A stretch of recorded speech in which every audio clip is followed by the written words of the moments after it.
Is it going? Are we good?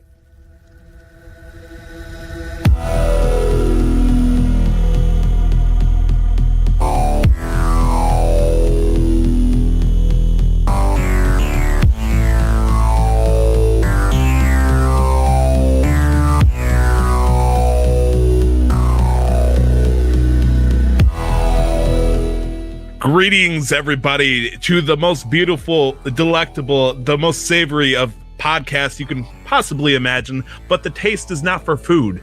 It is the craving for video game news. I am Tyler Vidito, and I am going to be the host today for Casual Master Quest Episode 2, the only podcast that can steal another podcast's trademark motto and get away with it. Ooh. Tonight, as usual, and hopefully for all of eternity, I have over in the corner, I have Cam and Nick. How's everybody doing? Pretty good. I can't leave.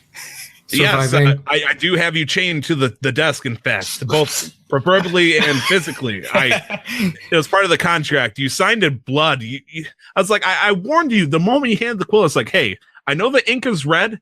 Don't worry about it. It's okay. But you realize once you wrote it down, it's like... I had my heart set on it, so, not too much I could do. Wasn't thinking at the time. Nick, look alive, brother. How's it going on your end? Surviving.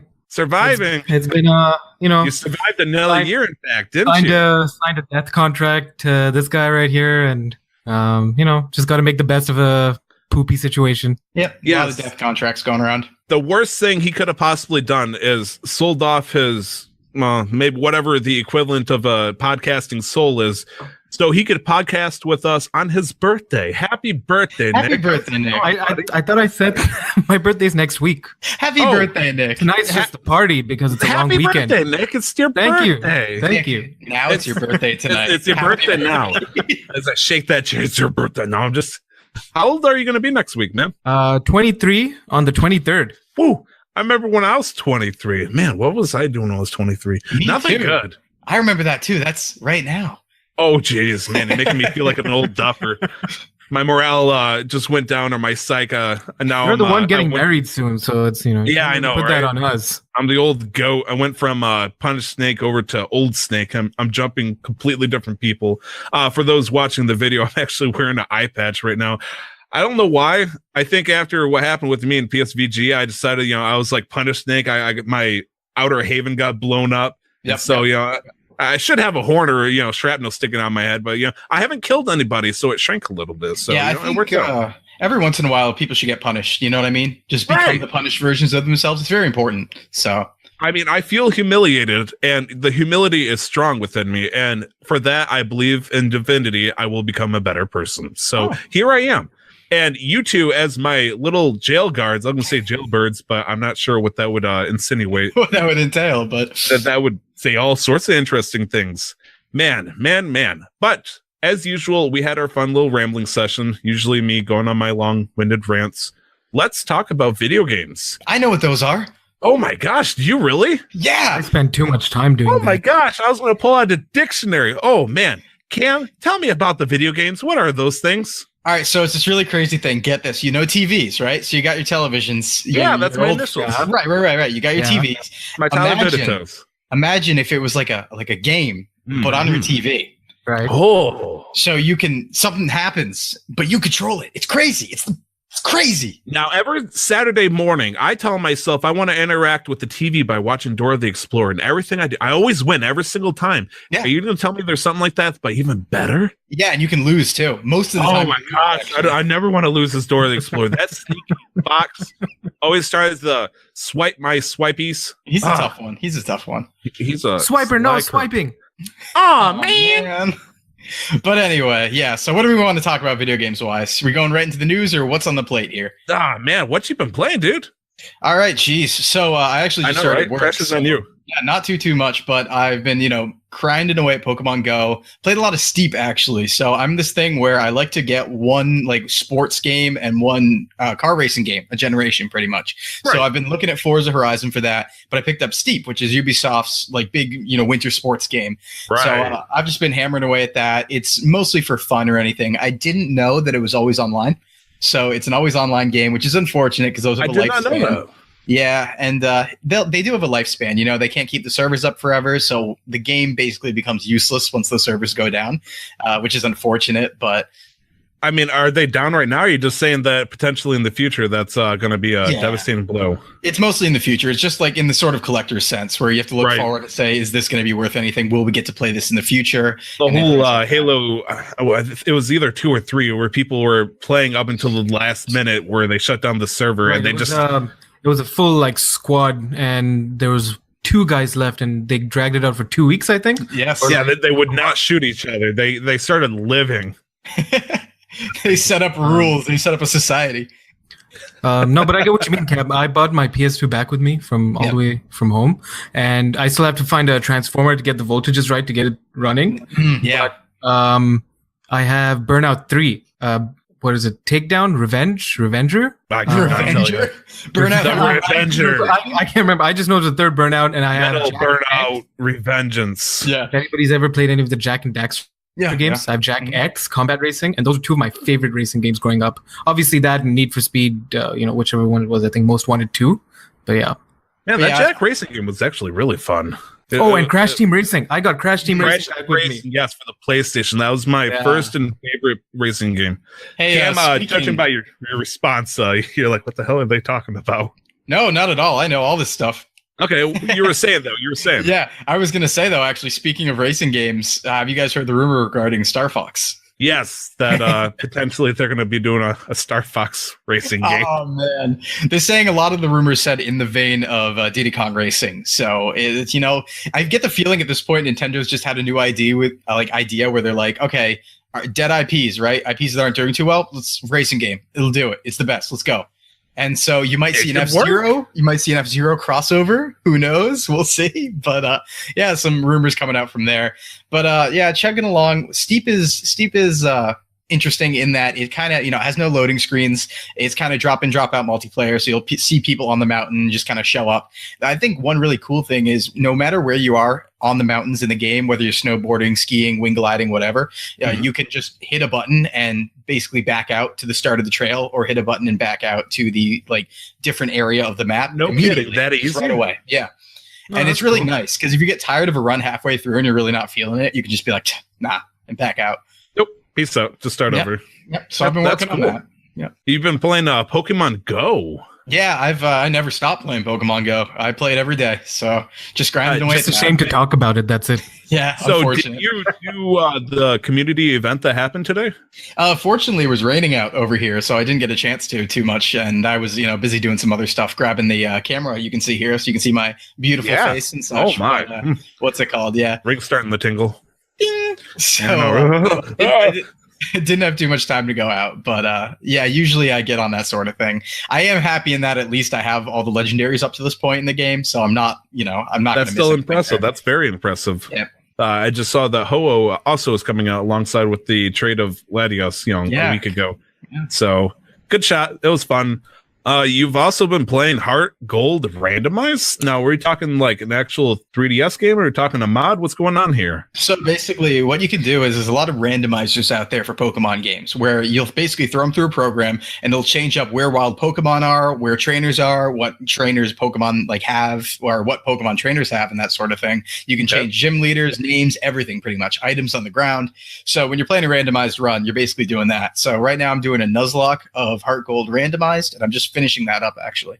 Ooh, no. Do you start off with the same Pokemon technically, or no? No, you don't have to. So you can randomize starters as well. I believe I started off with a Spiel actually in this run. So yeah. Wait, a Spiel which was for Sapphire and Ruby? Yep. Gen 3 Heart Gold. Okay. Yeah. Okay, whatever. I mean, it's a Gen 4 game. They're all in the data, so hey. That is also very true. It's just having a Gen 4 Pokemon as a Gen 3 starter, or Gen 2 even. Sorry, a Gen 3 for a Gen 2 starter. Okay, sure. I mean, I was always down with the idea of playing a Link to the Past randomizer, but what's Pokemon? That's a whole different level. And actually, everybody should definitely stay tuned because I'm going to be starting one on stream on Monday night, a new Pokemon randomizer. So we'll all do that one together. So okay, we'll talk more about the stream that you can do that later at the end of the podcast, man. Cool. Finally, you've been touching a little bit of Punch-Out. Now, which Punch-Out are we talking about here? That was this morning, actually. So this is the original Punch-Out for NES, not the Mike Tyson version. And Nice. what I do is, for my other stream, I kind of do I play for the first time big prolific games I've never touched ever. So we're going through NES right now. I jumped on Punch-Out for the first time this morning. Looks like you're loving that. Sorry about that. But no, it's okay. For those listening, I'm drinking a lukewarm Milwaukee's Best Ice to celebrate the weekend. And oh, nice. Yeah. I punished Tyler Vitito. I got to take everything with humility, including the room temperature alcohol. But enough of that, please. You're staying. Oh, yeah. So Punch-Out's difficult. You see me here with the Punch-Out. It's very difficult. We made it through the minor league. We made it through the major league. We're in the World League now, fighting Soda Popinski, which everything's a big stereotype. I was actually amazed. They had what's called Piston Honda, I believe was the Japanese rep. And when you beat him, and this is a crazy thing translation-wise, when you beat him, he just says Sushi, Yokohama, Mitsubishi, Toyota, something. That's what he says. Right? That's wow. And I'm looking now like, okay, what did he say in Japanese? Like, whose choice was that in the American version? I need to know. So I got to go look that up. Yeah, no, it's very difficult. It's basically a hidden puzzle game. It's like hidden behind a puzzle game. You have to figure out tells of the enemy and stuff like that, and time your presses right and such. Right. But yeah, I have a difficult time with that. I got absolute garbage reaction time, so I'm just doing my best. It really stinks because you're playing on the original Nintendo. Are you playing it on a tube TV, or are we talking HT? No, I'm talking. I do it for stream, so it's on my totally legitimate NES for computers. Yeah. Of course. I guess my point was, and I'm sure you know this, about the potential latency that you have to deal with. I think I am too. It just messes with you terribly when it comes to that game. Oh man. Yeah, and I have a bad actually version of it too. It's crashing every once in a while. I didn't have it. I had to grab it up this morning. But it has the Nintendo seal of approval when you bought it from the store many years ago.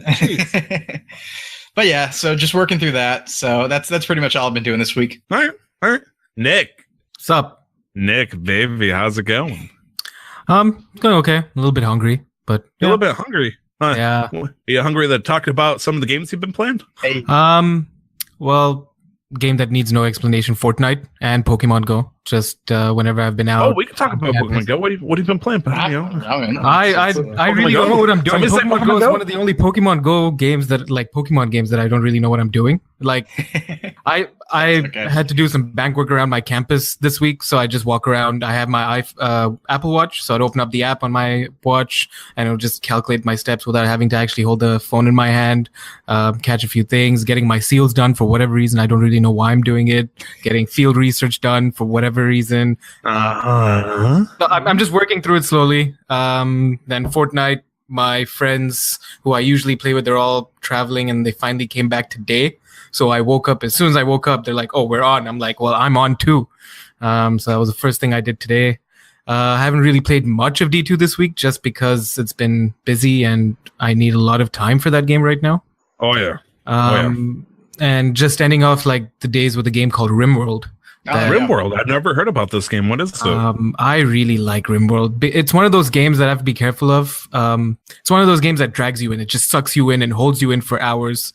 And so you really have to be careful playing it. It's a top-down colony management game. I guess that's the way you describe it. It's like set in a... What platform? Phone or? PC only, I think. Okay. It's fun. That's really all I can say about it right now. You say it's a top-down management. Is it like of a city or a house? Have you ever played Prison Architect? Yes. Oh yeah. So looks pretty much like Prison Architect, and then it starts off. You have different beginnings, but the most common one is you start off as 3 space explorers, and you crash land on a planet that has no civilization, maybe a past civilization, but you build up, get more colonists, and then eventually the goal is to escape the planet. Oh, fair enough. There's quite a few games like that. Is it multiplayer, like online multiplayer? Or? I don't know if they have plans for it, but it's not currently multiplayer. Okay. Yeah. And about how much time do you think you've put into it so far? So I have it open right now. 102 hours. Hey. Whoa! That's the way to do it. So it is one of those games. One of those. Yeah, you were not kidding when you said, it might. You're out here You're past the might part. You're in the sucked in. You're hanging onto a rope tied to a tree. That's how much you got sucked into the quicksand. And I'll tell you when I bought it too. I bought it this past December. Oh, I was waiting for you to say this past week. I'm like, wow. No, that was Stardew Valley when I had like a week off. Oh, I man. just sunk 60 hours into it in the week I bought it. Oh, man. I can't even blame you either. Like, just that whole, just when we're day fever, just playing Stardew Valley is like, I did this. This is going to happen in 3 days. There's so much. I need to fix my fence. I need to fix my fence. And, all of a sudden, it's like 3 hours later. But one more season. I can squeeze up one more season tonight. Oh man, summer's coming up soon. There's so much stuff going on for summer. Plus, I haven't gone to the mines yet. I need to go to the mines today. I can do it tomorrow. Yes. Okay. Sorry. I'm rambling on about. It's funny because I say all this stuff. I've never played Stardew Valley. However, I've watched my fiance play Stardew Valley. I would not doubt that she has at least 100 hours into that game, if not more. Oh, my fiance just laughed at me in the background, so I'm assuming about 200. Yeah. Oh, now she stopped her foot. Now she's indignant. You're still underestimating, I'm pretty sure. So either that or you're getting in trouble. Yeah, that's true. Well, we will see. I decided to play the Detroit Become Human demo. Have you guys messed with that before? Yes, I have. No, I can't because I don't have a PS4. Ooh. Oh, yeah, that's also true. As my fiance is sneaking me. Okay. Anyways, yeah, she has the mohawk. Hello.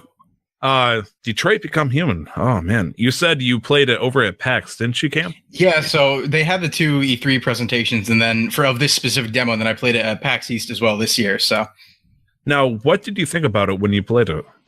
Well, I'm not coming into it fresh. As I kind of mentioned last week, I'm coming from the perspective of knowing like David Cage games and Quantic Dream games. True. We did talk about this last week. Yeah. So I will see. There's always that bit of bias that comes in, like where I'm looking at it and I'm like, oh, this is going to be a silly game. Like it's going to be this. We're not going to avoid the fact there's going to be something supernatural that happens at some point. That's just going to, it's a fact of the world. But, I really like the demo. I really do like the demo this is the rooftop demo where you have to deal with a hostage situation, basically. And in terms of games, these are probably some of the most movie games when people talk about, movie games with little gameplay, because all Quantic Dream does in their games is make an interactive experience where you're choosing what to investigate, you're choosing, what dialogue options to pick and that sort of thing. And there's a lot of QTEs, there's a lot of button prompts, and some of them can be a little esoteric sometimes in some of the older games. Yeah, so especially in this one, it was throwing me off with the directional pad and all that.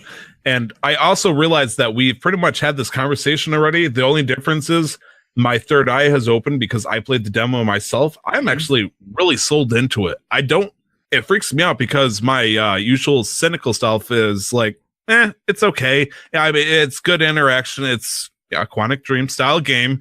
And, the idea and the premise seems pretty cool. But at the same time, it's like, wow, I get to play as an android and I get to do cool investigation work. But then there's this guy who's also an android killer. And, some other person I haven't actually heard anything about yet, thanks to the trailer. Not mention anything, except for they all say they have the same name, which I don't know yet. I don't know the reason behind that. Do you? There's a lot of spooky Android mysteries, but I think one thing that I definitely want to talk about regarding Detroit Become Human. So a good example of what you can expect from the game, I think, is there's going to be a lot of almost like on the nose things that play themselves off as subtle is the best way to put it. Okay. So, for example, they insist that Detroit Become Human is not a slavery allegory. They insist it's not at all about, there's no slavery connotations with the androids and the humans. Of course not. No, definitely not. Why would they ever say anything like that? That's silly. Just, why would you ever want to make a political statement with the video game? No, but then in the game, they straight have them singing like slavery songs, and they're claiming, and they're 100% claiming like, no slavery influence at all. What are you talking about?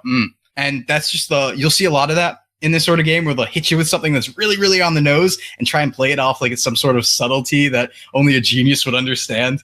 But in terms of Detroit Become Human as a whole, it's definitely going to be a fun experience. I am looking forward to it. Probably going to pick that up right away and play that with my buds and stuff. But I do expect it to jump the shark entirely. And definitely. Yeah. Honestly, it's one of those games where like I look at them like this is going to be a 10 game, but then when I play it, it's like this is a 7.5 game, but I thought it was a 10 game, so I'm highly disappointed. It's like it's going to be a good game, but it's not going to be the best game. No offense. I was just gonna say they hide a lot of the problems with the game behind good visuals and very influential actors usually. So they kind of hide that and they mask it up a little bit. Oh man, like we talked about this before. We don't have to go too far into it. I too, as a shocking surprise between the three of us, have played Pokemon Go. I know, right? Well, played Pokemon Go. I bought myself a Pokemon Go Plus bracelet, and I finally returned the one that I was stealing from my fiance. So we both have bracelets now. We are the elite. Welcome, you casuals. Jeez, I know, right? I mean, I got one. I wanted to buy one even when I was not playing, just for the fact that it was a Pokeball on your wrist. Yeah, it looks kind of cool if you think about it. But, that's a $35 bracelet. Oh, jeez. Yeah, and, honestly, I don't end up using it at all practically because it gets to the point where, especially when you're playing Pokemon Go a lot and you have your spins down and your curveballs down, it'll just throw a normal Pokeball straight, basically, when you hit the Gold Plus to catch Pokemon. Right. Whereas, my spin is much better than that. And most people spin when they practice for a while, it's much better. So it starts to become just especially if you're in an area with not a lot of stops, it becomes a waste of balls to use. So I kind of stay away from it these days, but... A human being better than technology. Blasphemous. I mean, I've stated why I used it before for the most part. I'm a truck driver and I'll use it. I guess another reason I have considered when I'm going out for a Poke run, as I stated with my fiance, I'm usually the one driving. And obviously I can't catch Pokemon while I'm driving. Yeah. And so the hour that I'm playing, I'm just sitting there with my thumb, pressed against the wheel. It's the same thing as the truck driving thing, but I really do spend a lot of time playing Pokemon Go without actually even looking at the screen. And it kind of stinks because I'll push a button for 45 minutes and then I'll spend 15 minutes like, whoa, I caught that. That's shiny. Oh yeah. Yeah, because it'd be horrible. Nobody would ever catch Pokemon while driving. That would be big man. I got really ticked off. We saw the same guy over and over, nearly hitting us. He's looking at looking around like, oh, I'm sorry, I almost hit you. And then like, oh no, that's another Charmander. It was just frustrating. It's like, come on. I understand that, because I was like, what the heck? He's got fast food all over his car. And Amanda was like, actually, no, he's using cardboard to hold his window up. He probably can't afford a bracelet right now, Tyler. And I'm like, whatever, details. I mean, which is fine, but then at least he could play responsibly, right? Yeah, he could, if it came down to it, he could walk. I mean, it's a terrible thing to say. I know, right? The walking is for the lower class, a Segway class, The Segway class. I guess my big game that I've been playing, I shouted it out there on Twitter, and I got lightly and very friendly blasted by Kevin Austin at PSVG. I really haven't played that many JRPGs. In fact, I could count the number that I've played in the past since I got out of high school on my one hand. And it's kind of upsetting that I used to love JRPGs. Now, granted, JRPGs typically are between 40 and 100 hours. So, high school time versus, I have a real life now time. It's really different, but it felt like every time I played in a JRPG, I would try it for a couple hours, but then I'd find a reason to just say, oh, this is terrible. Refer to Earthbound. But I guess technically Nier Automata. No, Nier Automata is an action adventure style game. It is JRPG by definition, but it's more action. So yeah, true. But different reasons and all that. So I went to the web, talked with some people, and it boiled down to what you suggested, Cam, I believe. What was the company called, or the game series? Oh, did other people tell you that? I'm so happy. Falcom? Yeah, so Nihon Falcom is one of my favorite developers of all time. And they're a mid-level Japanese company. They've been supporting the Vita like crazy, but they've supported all of Sony's consoles. And I respect them a ton because what they've done ever since the 80s, and I should say they were some of the forerunners for the Vita in the 80s? That's impressive. Who's going to say for the world of video gaming? What's it called? If I remember correctly, a Falcon game was the first to have an orchestral track in it of any video game. Wow. And back in the 80s, I think with Dragon Slayer, I believe. But yeah, these days they just, they make these extremely expansive stories. Like we're talking spanning 7 or 8 games, like the Legend of Heroes series. It has the 3 games in Trails of the Sky. It has the 3 games in Trails of Cold Steel, has 2 games that are localized, and they're all part of one story. And they just chug along regardless of trends, regardless of the mass appeal. And they just chug along, make these games for the people who love them. And I respect the hell out. like a giant book novel given in video game form. And if you love the first book, it's like you have this whole expansion of, information and games you could play. I was just looking at the release history. They keep churning these games out. Yeah, no, especially with the Trail series. There's so many games in the Trail series, but even the last 7 or so have been connected. And at some point, they'll just sit you down and be like, all right, sit here, learn about the history of all these countries and the economics and how the railway works and the culture, because you need to know this. It's very important. So it's the type of game that'll set that sort of amazing world building for you. And that's just the Legend of Heroes series. They also make the Ys series, just spelled YS, which has also been going for a long time, since the 80s, I believe, as well, which is some of the progenitors of the action RPG. So they churn those out. You've seen Ys 8, I believe it was, on PS4, just 2016, I believe, or 2017. I forget. The first Ys game was released on June 21st, 1987. Okay, cool. Yep, but 4 years before I was born. Yep, but I gotta shill Falcom at all opportunities. Nihon Falcom Corporation, they're the best. I've never seen them make a bad game, in my opinion. Nothing they've made has been bad. That's okay. Well, unfortunately, I did not pick a Falcom game, much to my now chagrin. But I will strongly have that considered, because honestly, you gave me a hot pitch. If there's one thing I'm good at, is investing myself solidly into a game series for months at a time, usually to my detriment, because as a podcaster, talking about the same thing over and over Fortnite gets kind of stale.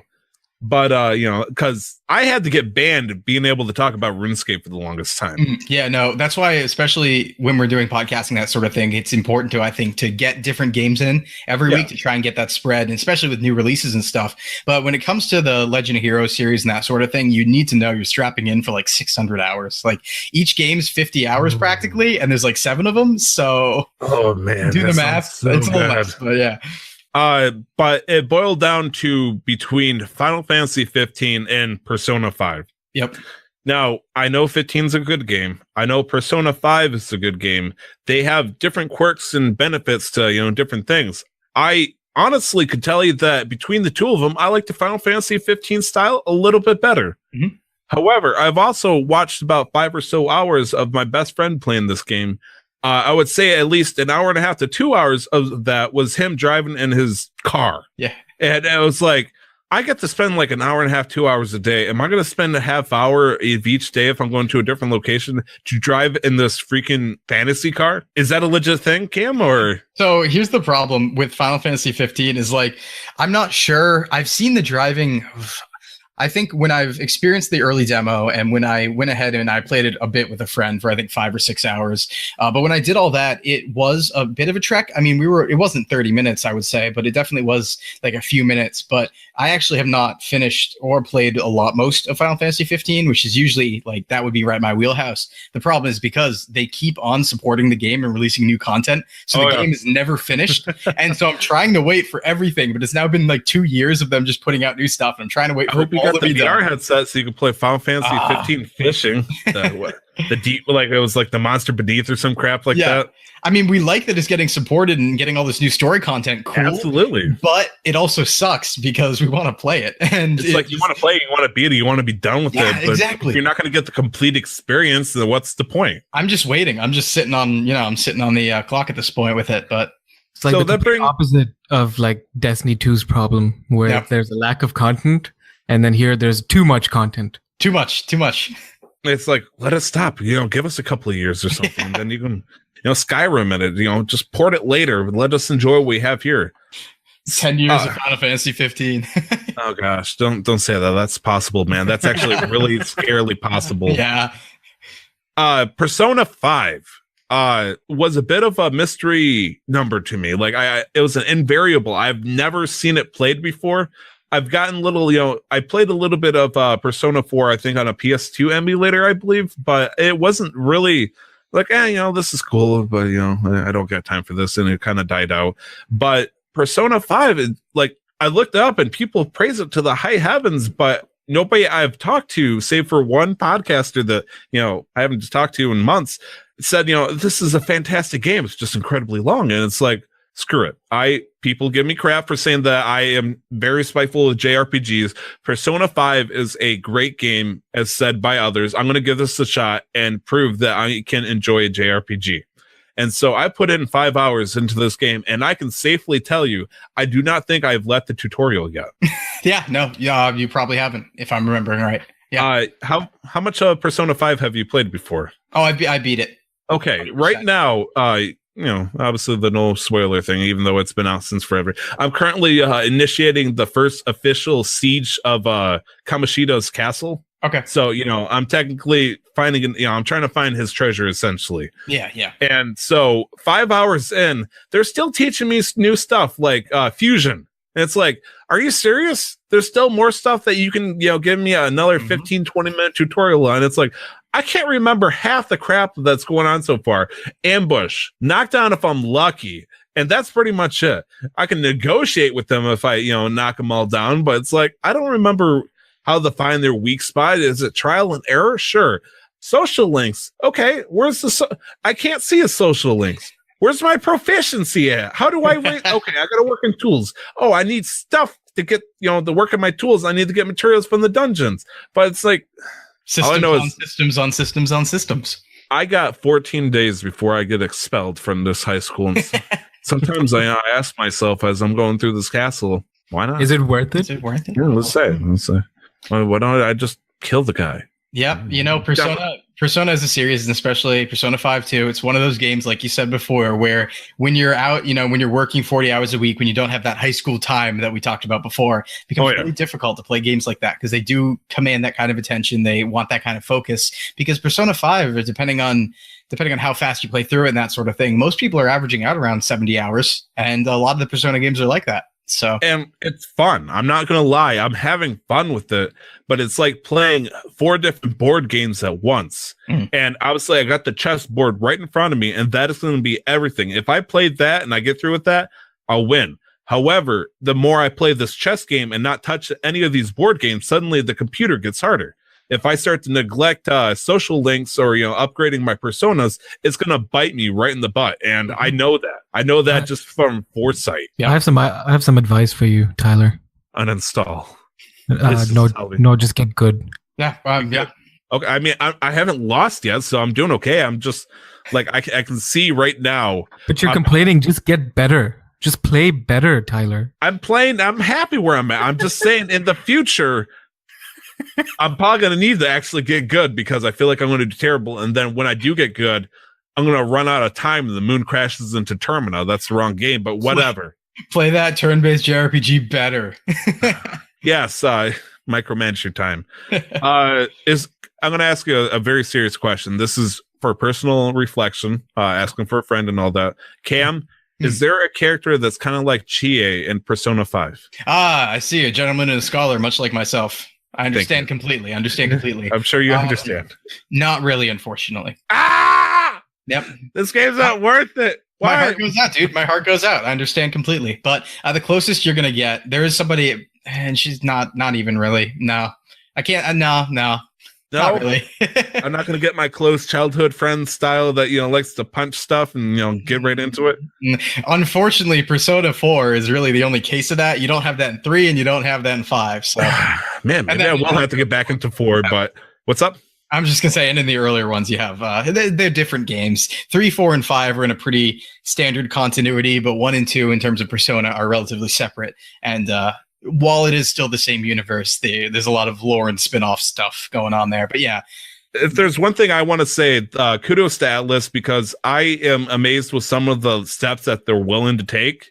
Like, they will tackle a lot of, things that you would never see in a different game, like potentially suicide or sexual abuse and whatnot. And I'm sure it gets worse and worse, but it's like, I'm seeing these things happen, unfold in front of my eyes without actually haven't gotten wind of this. I'm like, wow, this game it just did that. Yep. That's why I'm drawn to the series. Honestly, that's what drew me to the series in the first place. Was it actually Persona 4 is the game that got me back into gaming. I was out for a little bit just playing like the Pokemon every once in a while, nothing really deep, but I picked up a Vita, I picked up Persona 4, hadn't touched the series before. And back in 2013, I played through it and I was just amazed and drawn to it because I liked the idea of unique stories, and Japanese companies, especially as well as indies, offer these sort of unique stories where they give you concepts, they give you ideas, they give you storylines that you don't see very often in games media, at least. Right. So it's really cool to get to pursue, an RPG where it's like, hey, we're talking about high school lives, we're talking about suicide, sexual assault, even in a rhythm game, actually, spin-off, Persona 4 Dancing All Night. We all thought it was going to be a complete just cash grab. We thought it was a rhythm game cash grab. Yeah, everybody's happy, everybody's dancing. Yeah, it's canon. There's a story in it, and it talks a little bit about the undersides of the idol industry. And it's like, that's the sort of game you're going to get out of Persona. So, it's... Wow, they do not hesitate to pull the trigger on a lot of this stuff, even in a game like that. Yeah. Nice. I love it. You're getting me more excited to play this game. What am I doing here? See, you suckers. No, I'm just kidding. Is there any other games that anybody wants to talk about before we start jumping into other good stuff? There was a JRPG I saw that I wanted to pick up. I don't know how old it is. Tales of Berseria? Yeah, Berseria. Yeah, Berseria. So what's the verdict? Is it... it's an average. I'd say it's average to a slightly above average. The Tales series is very long running and there's so many entries. Oh yeah. I think a lot of people cite either Vesperia as one of the best, or I know a lot of times I hear what's it called? You better say Symphonia, sorry. Thank you very much. Good. You are, I will keep your fine rank, your fine taste as a scholar and gentleman. I will return it back to you. Yes, Tales of Symphonia for the GameCube. But Tales of Berseria, I've only heard it from secondhand tales. No pun intended. It's a mediocre to good game. Like, you'll enjoy yourself. Don't buy it full price. But if you buy it or if you have it, you'll have a good time with it. Yeah, I'd say more so. Like the style. Especially too, if you haven't gotten into JRPGs too much and you're looking for a game to get you in, I wouldn't recommend Berseria. What would you recommend then? Well, you see here. Just one. Boy. Persona 4 Golden for the best system available. Honestly, I think the most accessible is Persona 5 for people right now, honestly. Okay. Well, he doesn't have a PS4. Jeez, why would you say that to him? That's right. Just get good in the fact that get yourself a PS4. Your version of get better is get a PS4. He could get Persona money. 4 Do you want to? No. No, you have to be a Nigerian prince. Would you? You just gotta be better and get a PS4. That's cool. It's the get good. Yeah. I mean, fair enough. Like, how far back do you want to go? Do you want to do like 16-bit days? Or do you want something 3D with voice acting? I'm open to anything, to be honest. Like, I wouldn't mind trying something that's a good. If you want something fun and easy, that's a JRPG. I'd probably say something like Super Mario RPG, Legend of the Seven Stars for the Super Nintendo. Yeah, it's good. It's simple. It gives you the RPG fix you need. If you want something more serious and you want that that fantasy vibe, I would probably say Chrono Trigger. That's usually like an all-time easy answer though. So I'm not sure if that would be your dig or not. I'm trying to think if there's anything else.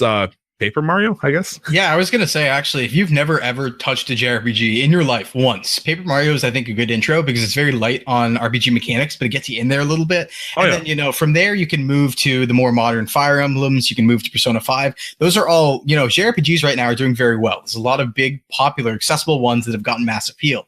So now's a good time to get into it, but you can get into it with a lot of games that everybody can talk about and games that aren't hidden away like gems in some corner anymore. So... Well, we did get kind of deep there into the game talk, which I have no problem with. Absolutely. It was fantastic. However, we do have more of a podcast ahead of us. We do. Let us dig into the housekeeping of the section of the podcast where we get the brooms out and whatnot. We need to talk about messages. Yeah, I know. Sweet. Nick, you got an announcement for us. Yeah. So, St. Jude's Children's Hospital, fantastic institution. They fly kids and their families from all over the world, house them for free, give them free food while they're treating whatever cancer their kid has, right? It takes about, I think it was 2 or 3 million a day to run St. Jude's. And so there's this charity event that started off as a Destiny fan convention.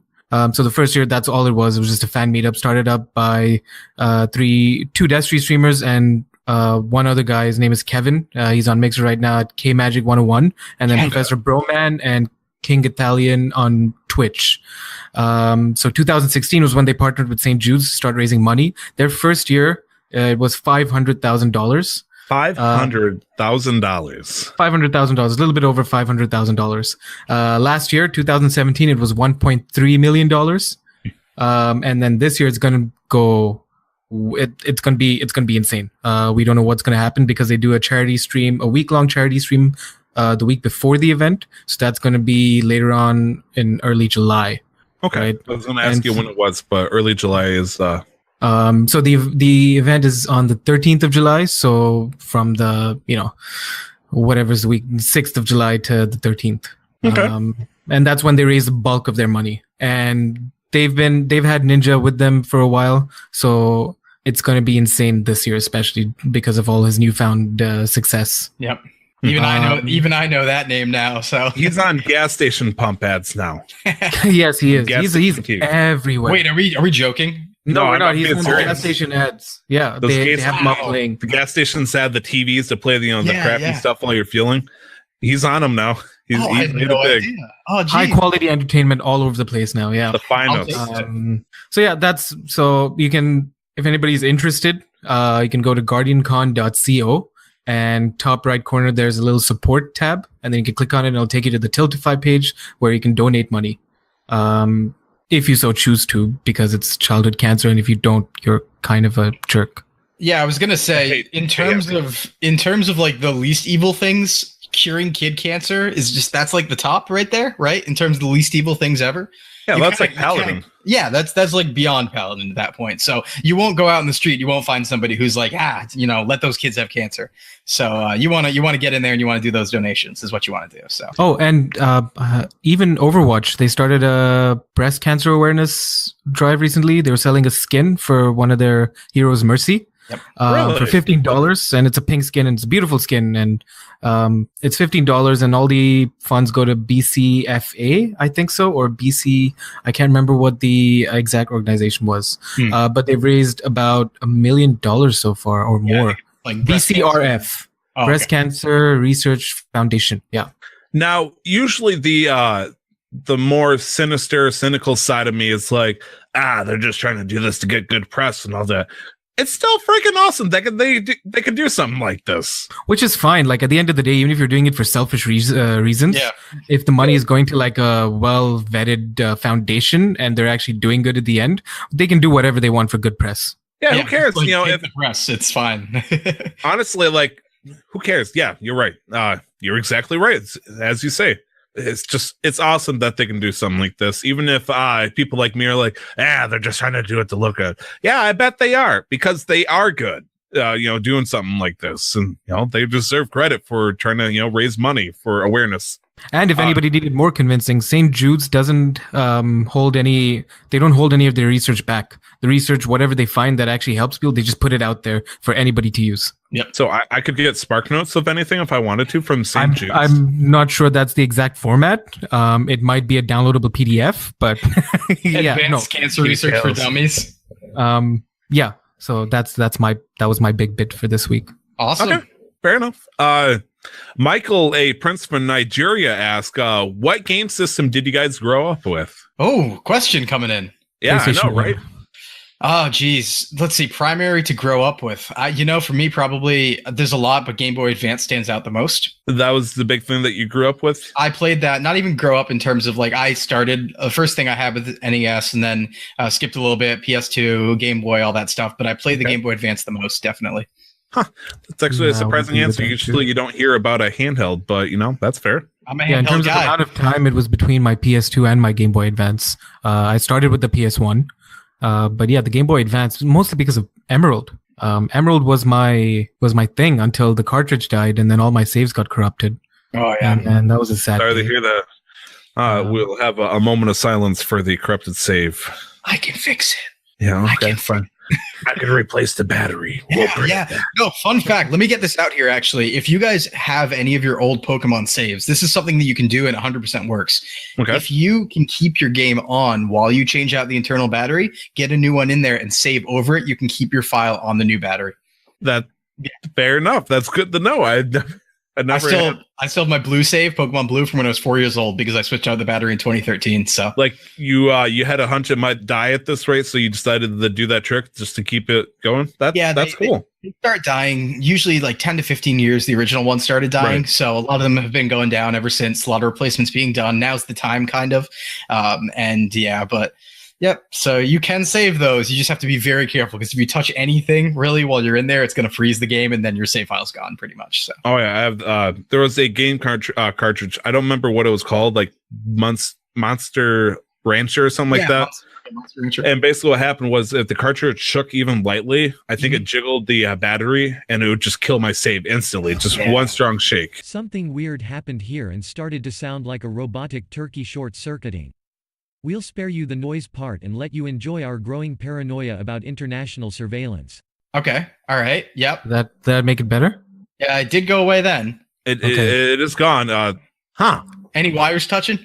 No, the only thing I did was put down a glass. You know, if I were to take a guess, he is from British Columbia right now. Maybe since it's passing through the American borders, they've been hearing stuff. You know, stuff we've been talking about. We did say some blacklist words. You know, it went through to his side, and he said some blacklist words, and it came back, and they're like, "What is this guy?" Yep. Everybody say hi to the CIA. Hi, CIA. Hello. Hi, CIA. Please don't ban me. I got to go gambling tonight.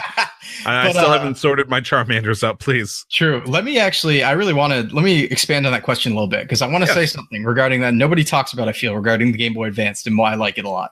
Okay. So the Game Boy Advance for me, a lot of people dismiss it as a system, I feel. But for me, the Game Boy Advance, like the way I can sell it is, hey, you know the Super Nintendo, the thing that everybody loves? Yeah, those games and more.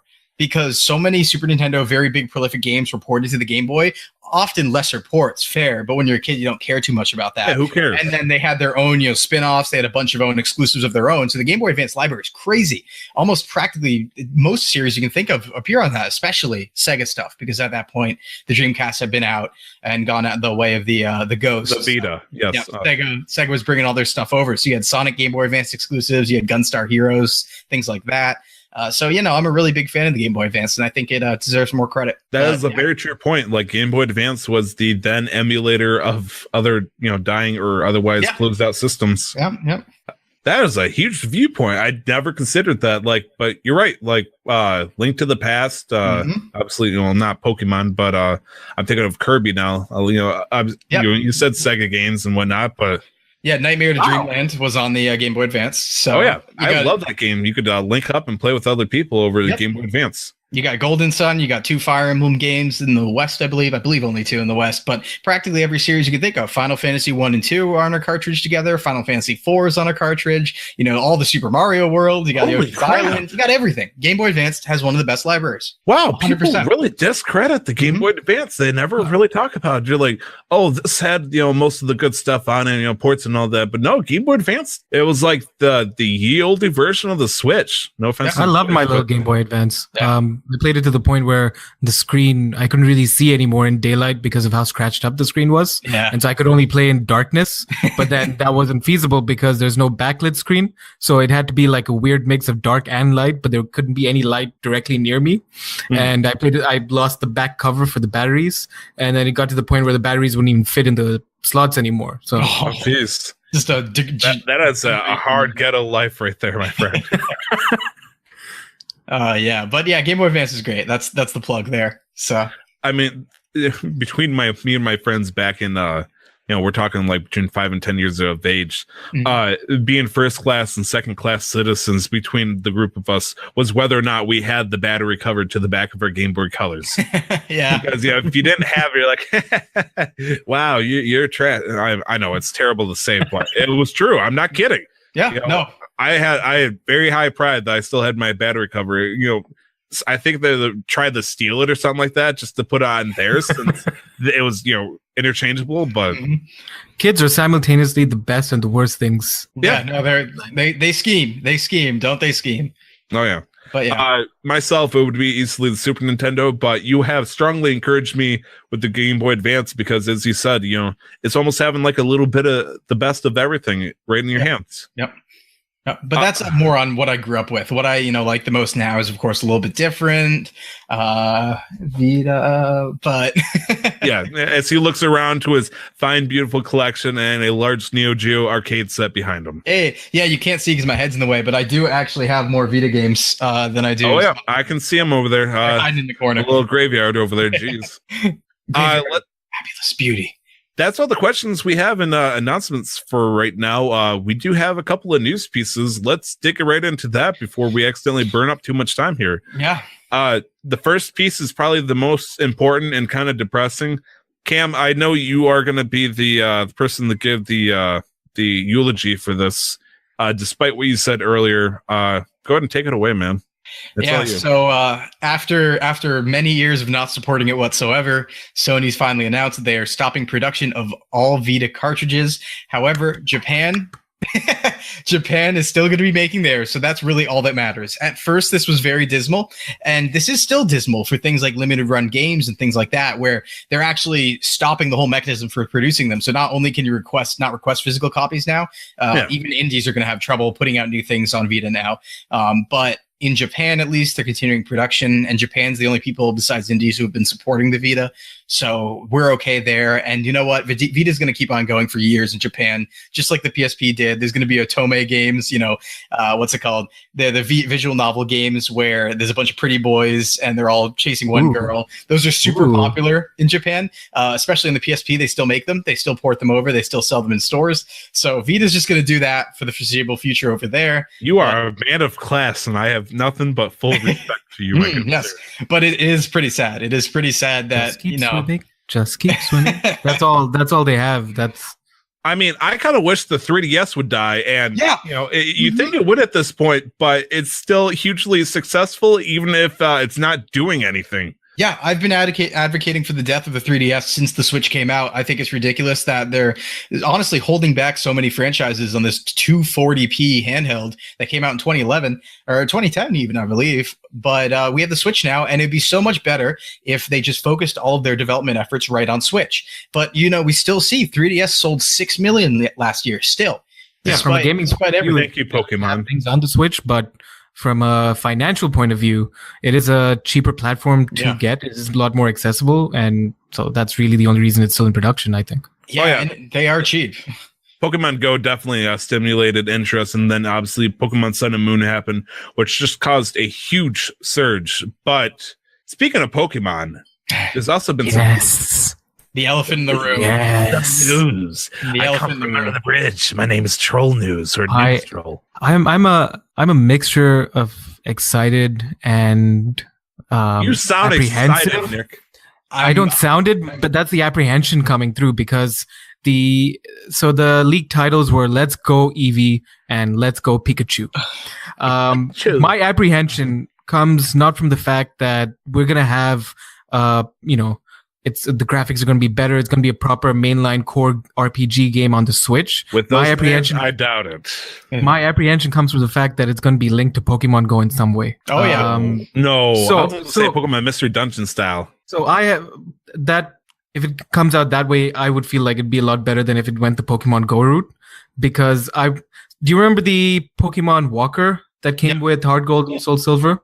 Yeah. Now, if the Pokemon Go connection was something like that, where it doesn't have too much influence on gameplay and you can just find these cool extra stuff. Wait, are we talking about like the Pikachu Gigapet thing? Or no, I think that was before that. The little Pokeball that came out with the actual gold and silver, I think. Yeah, Hard Gold and Soul Silver. Yeah, it came on a little Pokeball, and then you can take it around with you. I'm old. No, but you are right too. The one you're talking about, Tyler. There was a Gigapet like 2 generations or so before. Anyways, Nick, you were saying. So yeah, they're talking about the rumors are that it's going to be linked to Pokemon Go in some way, and if it was a thing like the little Pokewalker or the Gigabit thing, where it was just like you can find cool extra stuff here and there, sure, great, go crazy with it. But if the main gameplay had to be linked to Pokemon Go in some way, I will be upset. There's no way, and I shouldn't say that because I'm sure Nintendo would find a way. Damn them. There's no way this could be linked to Pokemon Go as a full title RPG game. But the Switch does not have GPS capabilities, and it would have to be strictly tied to the Wi-Fi. what kind of way are they suggesting it could be somehow tied to Pokemon Go? Which, given the Nintendo property is there, as Game Freak owns Pokemon and Nintendo owns Game Freak, it's all entirely run by Niantic, which is a Google company. How is that going to work out? So it's like the scenario would be something like this, right? So 3 people own the Pokemon franchise. Pokemon Company owns 1/3, Game Freak owns 1/3, Nintendo owns 1/3. Okay. Niantic is, contracted out to do work on the Pokemon game. So what would happen likely, because you said the capabilities of the Switch, it would likely just function like a Pokewalker, which was with Heart Gold Soul Silver, like Nick said, where you'd send a Pokemon from your main game to Pokemon Go, or Pokemon from Pokemon Go to your Pokemon main game. Stadium style? Yeah, sort of like that. And they'd stay on that cartridge. You could bring them back and that sort of thing. But I think that's the best case scenario. Worst case scenario, they take the complete wrong influence from Pokemon Go. And I have a lot of harsh words for Game Freak on this one. And I will hit those whenever you're ready for me to have them. So yeah, I have nothing against Pokemon Go, but it's different. It's separate. It's like with all the other spin-offs, they've not really had much of a impact on the main core games. And while the popularity of Pokemon Go and how much it spread Pokemon around even more so, that's great. For it to have an effect on a main core game, I would not be happy. I doubt it. I am almost, you made a wonderful prophecy that, if I remember correctly, got debunked almost immediately. However, we will not look at that.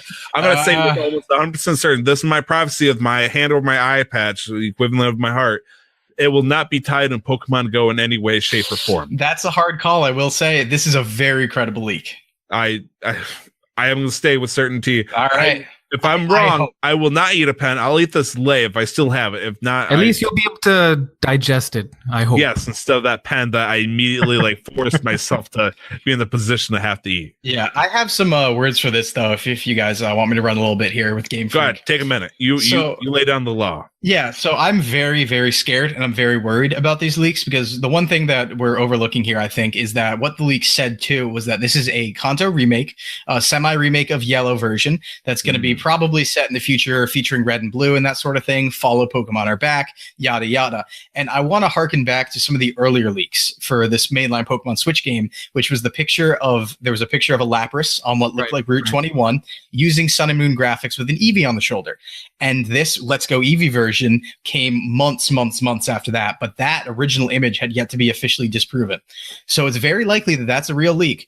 And what that would mean is that what we're actually getting out of our first mainline Pokemon Switch game is potentially a 1-to-1 remake of Kanto with Sun and Moon graphics, which is, you know what, that's my feeling on the matter is, I'm actually quite the opposite. My feeling on the matter is that Game Freak is they have a problem. And I think they have a problem where, they'll be putting out things like Breath of the Wild, they'll be putting out things like Xenoblade Chronicles 2, they'll be putting out things like Odyssey, things of that visual fidelity. But Game Freak has decided, if this is true, to take the route of, and we're not going to really innovate, we're not going to use this opportunity, we're just going to, have Kanto again. I realized that Gary's first Pokemon was Eevee. Or Blue, yes. I guess, in this case. And obviously, Red or Ash, it was Pikachu. That's why the Let's Go Pikachu and Let's Go Eevee, which makes sense to the focus on Pokemon Yellow, which also followed that same style where you start off with Pikachu and Gary/Blue or whoever started off with Yellow. Or sorry, not Yellow, Eevee.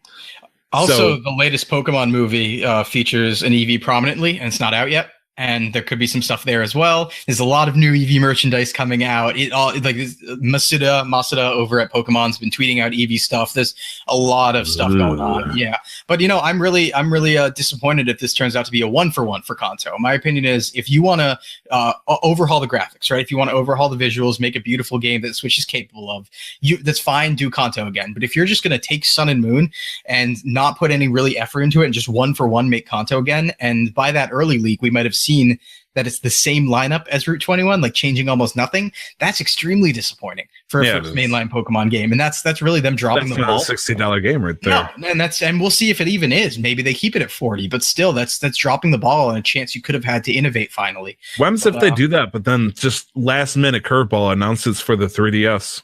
I would throw up. I think I would probably. Yeah, I would probably. I actually get into a Green Hulk before we get a Pokemon Battle Royale. Yeah, I have this suspicion. If this turns out to all Pokemon fall down from the sky. Yep. If this turns out to all be true, I actually have the suspicion that this game started development on the 3DS. If this turns out to be true, I have a suspicion that was first slated for the 3DS, and then they're just. I saw that picture too. The resolution seemed very much like a 3DS picture. Yeah, and you can look at the assets too, and I mean it's a blurry picture, but you can look at the assets and just say like, there's Sun and Moon right there. There's Gen 7, what it looks like. So that's a lot to take in. I guess we'll see what happens here. Yeah. No Man's Sky multiplayer. Oh boy, yes. Finally.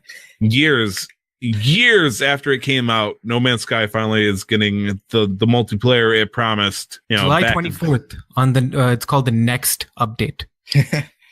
That's good. It should have been the first update, but I'll take the next update. Yeah, I mean the first update. It comes with full-fledged, like you can do basically everything that you can do as a solo player with your friends. I mean, that's exactly what they wanted. Yeah, No Man's Sky was an interesting situation where there's very few games where they'll have this horrible initial reception, do poorly, be a complete, honestly, straight lying to the community about what was in the game to the point where they got sued about it. But they actually, they didn't drop it. They didn't run away with the tail between their legs. They stood firm and they updated the game and made it a good game in the end. So props to them for doing that, honestly. You go ahead. I was just going to say props to standing the line, honestly, rather than running away. Honestly, I had no interest in playing this game in the very beginning. And then, within a week of it being announced that it was essentially a burning trash fire, I was like, wow, I'm glad I'm staying away from this. But then, I'm hearing little bits of redemption, if you will. Oh, they're doing this to fix this. Oh, here's this, add a little bit more content, something to do. And finally, this is probably like the jewel piece of, redemption here. They've given the one big thing that people, have wanted since day one, the idea of being able to traverse all of space and being able to see other people. Mm-hmm. Not marks left by them. Despite the lies, there are people who have still been playing it, so they have a reason to actually put this out. Yep. So we might actually see a resurgence of No Man's Sky. Yeah, I have it over here, so... I feel like Sony would have to step it up again, though. Do you think Sony would be willing to do something like that after the first time they tried backing it? They spent 3 years pushing it at their PlayStation Experience conference in December. They spent like straight 3 years in a row pushing it.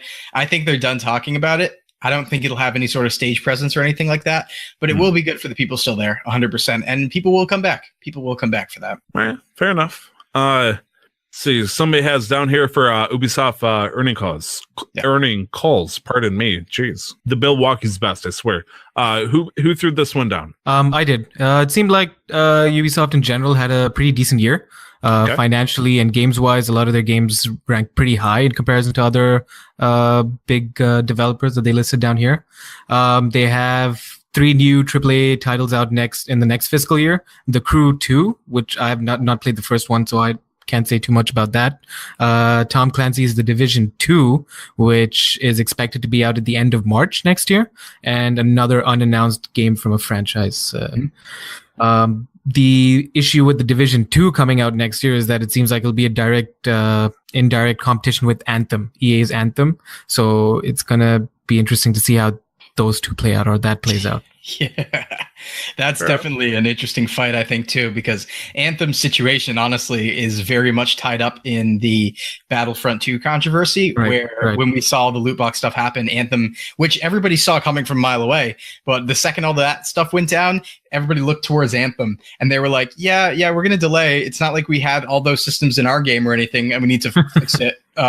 So Anthem had to retreat a little bit and sort themselves out. So hopefully they'll not come in with some massive loot box games as a service nonsense. Oh no, they would never do anything like that. Never, sir. Yeah, Anthem's platform already has a bit of scrutiny, whereas The Division started off not so great. Like it didn't have the worst start, it didn't have the greatest start, and then it got a little bit worse, and then it got steadily better. And it's gotten to a really good point now. And in general, I think the community is really happy with it.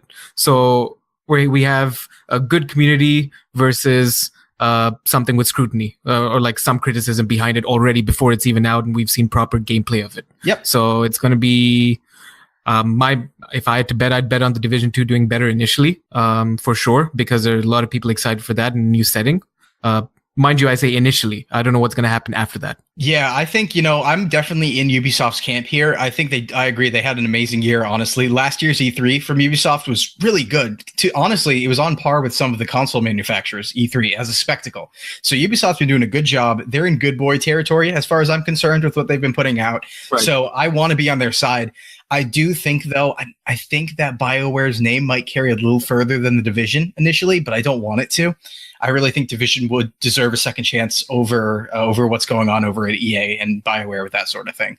But I unfortunately think I'll see Anthem selling a little bit better at first, especially because Division was one of those games where, there's a big hullabaloo about it. It came out, and worse than extremely negative coverage, right? Worse than extremely negative coverage, almost. It kind of got a silence. Like, people talked about it in whispers. We heard about the queues lining up to get in the game itself and that sort of thing, but it kind of just disappeared. And you don't want to be the game that disappears. No. But because everybody knows BioWare, everyone knows EA, but Division, that's a name that could be much more transient. So I do hope that they do a good job, and I'm rooting for Ubisoft right now.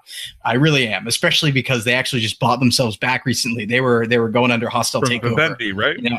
Yep. Vivendi was the evil villain story of Vivendi trying to take over poor Ubisoft. It was out of the frying pan and into the fryer, though, because they finally got Vivendi to sell off their shares, basically. But guess who bought up some of them? Tencent, which is the big. Are you serious? Tencent? Tencent now is 5% stake. But Tencent went and grabbed that up like they do everything else. So Tencent, the looming Chinese company giant, is coming, and now they have a stake in Ubisoft. So. Oh, man. Oh, boy. Well, it used to be the case, honestly. It used to be the case that Ubisoft was spoken a lot like people talk about EA. They were in the sort of like, we don't want to deal with your sign-in games as a service stuff. And it was really dragging. They were honestly, for a time, right around, I think, 2011 or so, they were on par in terms of hate. But Ubisoft really came back, and EA just got worse. Yeah, especially with what they do with buying up smaller studios that put out fantastic games and just killing those studios. Rest in peace, Titanfall. Rest in peace, everything. Everything. Yeah. Respawn, Pandemic, BioWare. Because I love Titanfall too. Man, just the story behind Respawn, like the whole fallout between them, and not fallout, but Battlefield. Not Battlefield. Was it Battlefield or Call of Duty? Call of Duty, wasn't it? For basically Respawn, if I remember correctly, was originally a part of the Infinity Ward. I think I do forget. That sounds right. After Modern Warfare, came a thing. Eventually, the top dogs of what is now Respawn, they just couldn't deal with the way that they were being treated over at Activision, and Activision just said, bye, see ya. They left, and they're like, oh, we're gonna pull, headhunt some people and make our own thing. And so they went to EA and said, hey, can we be a partner? EA was like, yeah, sure. They took their supplies and their mindsets, and they created Titanfall. Yep, which is great, and I love it too. But you sign that contract with EA, and it's already over. Honestly. Yeah, no kidding. Then you're in trouble. Moving along, it could be a very small or big article, depending on how you view it. Walmart from Canada accidentally posted quite a few of game releases that were supposed to be talked about more specifically on E3. Did you want to talk about this, or you just want to just let it be? I don't want to spoil anything because this leak is likely 100% credible. Unfortunately, I think E3 has been spoiled a bit because there is a certain game on here and you know what, this isn't spoilers because it was officially announced, but they called Rage 2 on this leak, and nobody asked for Rage 2. That's really out of left field. Nobody. But lo and behold, Rage 2 is announced not 5 days later. So it's likely that this entire list is real, or at least most of it. And so I kind of want to stay away from it just in case, spoiler-wise, people want to stay away from the E3 leaks. But if people survive this and they don't want to listen to the games that came out, honestly, a lot of them not that surprising. A lot of not surprises. I will say one thing though. You'll find this out about Canadians. We are very passive aggressive. So. Oh, hi, Nick. I forgot. On this list, I just want to, I'm going to say one game that's going to come out this year. Nick. It looks like Madden 2019 is going to be coming out sometime this year. So I know. Just confirm. You heard it here first. It's a long shot, but NBA 2K19, long shot. Yes, it's actually on the list alongside FIFA 19. Oh my God. I FIFA know 19. EA is just eating it hard. They've been hiding these secrets for so long. These gems. Oh man, no wonder why they're going in the dumps. That's why we're going to support people like Ubisoft. You don't see Ubisoft on here. I shouldn't say that actually because there's a Ubisoft game on this list. Damn it, Tyler! I know. Unfortunate. I know. Ah, jeez. Shame on me. Shame on me. You know what? Look I away. will say this. This list is not everything that's going to be announced at EA. We're missing a lot of big secrets that we're pretty sure are happening. So it's not going to be this bad, but it is still a leak. That's probably real. I'm very excited for one game in particular on this list. Mhm.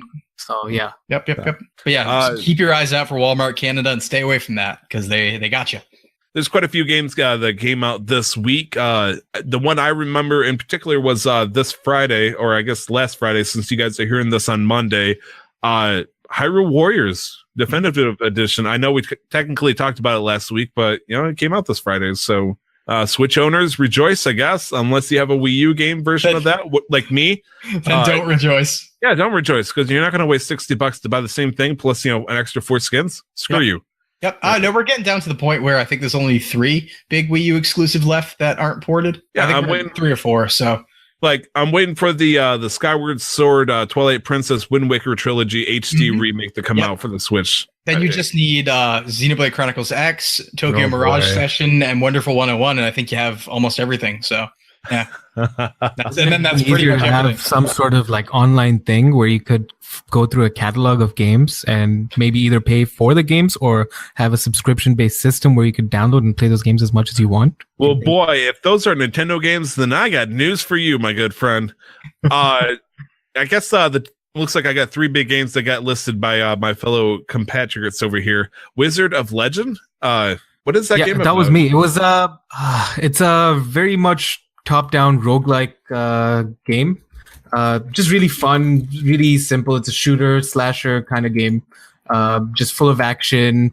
You're a wizard. You go through dungeons. You can do all sorts of spells. It's a local couch co-op for the consoles. It's just really fun, simple. I don't see many of those these days. Happy to have it. Legendary.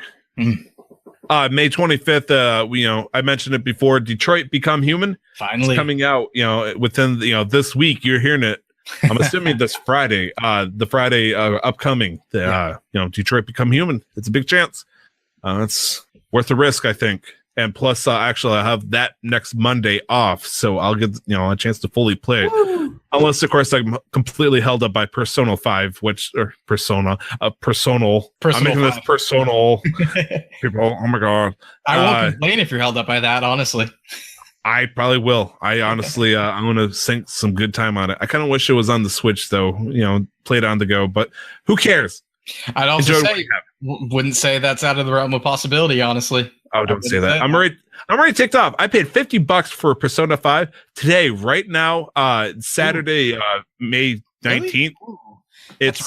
It's right now it's $25. It's half off over at GameStop. Oh, okay. All right. So, I don't know if that sale is going to continue, but hashtag rip. I had a friend pick it up for $30 on Christmas, like right around Black Friday sales. So it's definitely like a sale price sort of situation, but it's the curse of being punished. I lost an eye and all that, and sale prices.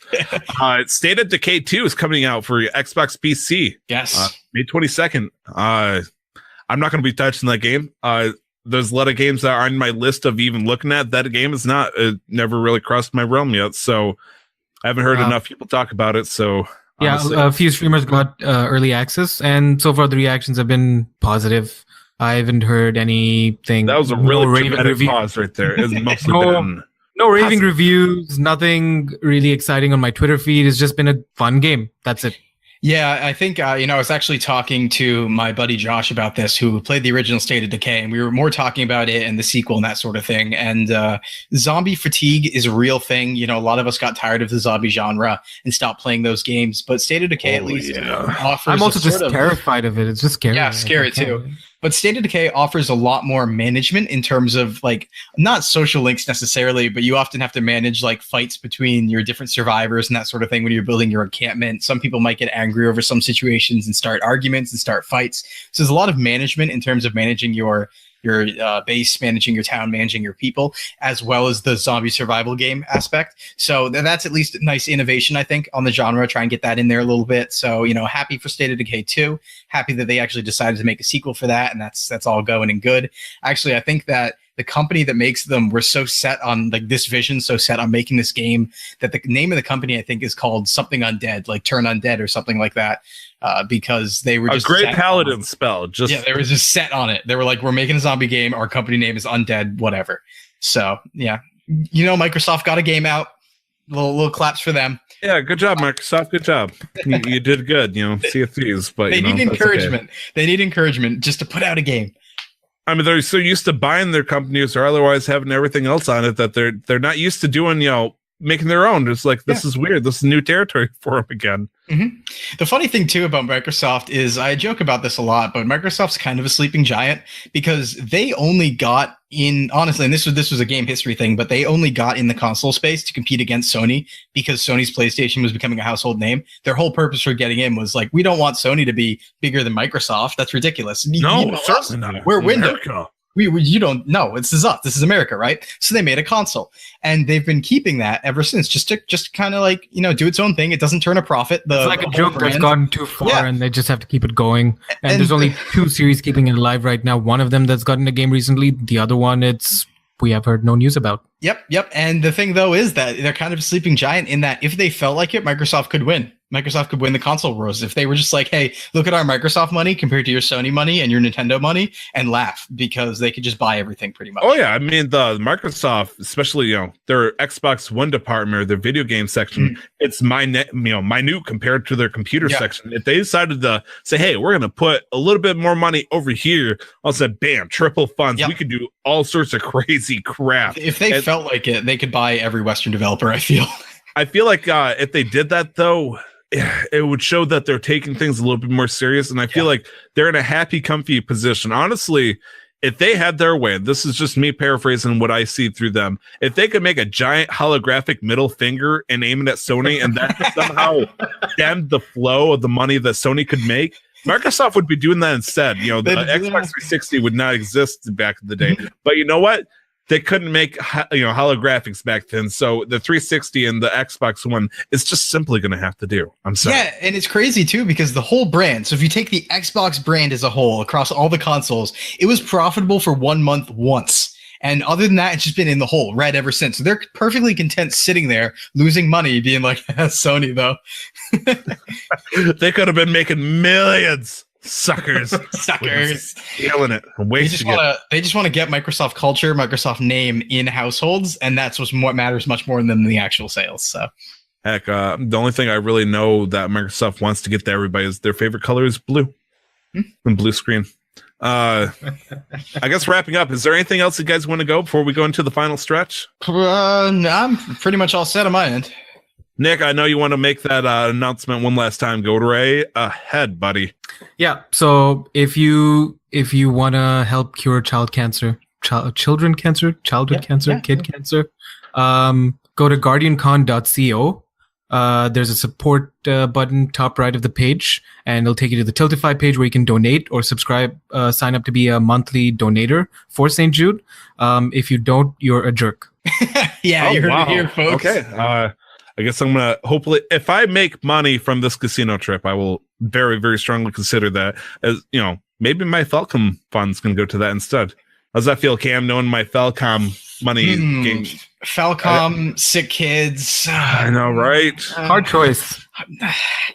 I need some time with that one, I think. I was like, why not both? It would be the greatest answer. Yeah. And, okay. Anyways, there's so many ways I could go with that, but it would turn south very quickly. Team us. You can email us at casualmasterquest@gmail.com, because apparently Hotmail is just too old, because I love Hotmail. Apparently it's just too old. Whatever. I still religiously use one of my Hotmail accounts. Good. Like my main, because people are like, hey, I need your email, and I'll say it, and at hotmail.com, and they look at me like, really? I'm like, yeah, I know. My AOL one got locked up. Get over it. I actually get that for AOL still these days. Really? Well, casualmasterquest@gmail.com. You can ask us any question or comment or concern. We will potentially, as long as it's not, horrifyingly offensive, it can be borderline offensive, we will probably respond to it. Or you can hit us up on Twitter, and we are at MasterQuestPod. I don't like using the word pod for podcast, but you know what? There was letter spaces. Yeah. We decided to do a 3-letter, podcast name, whatever.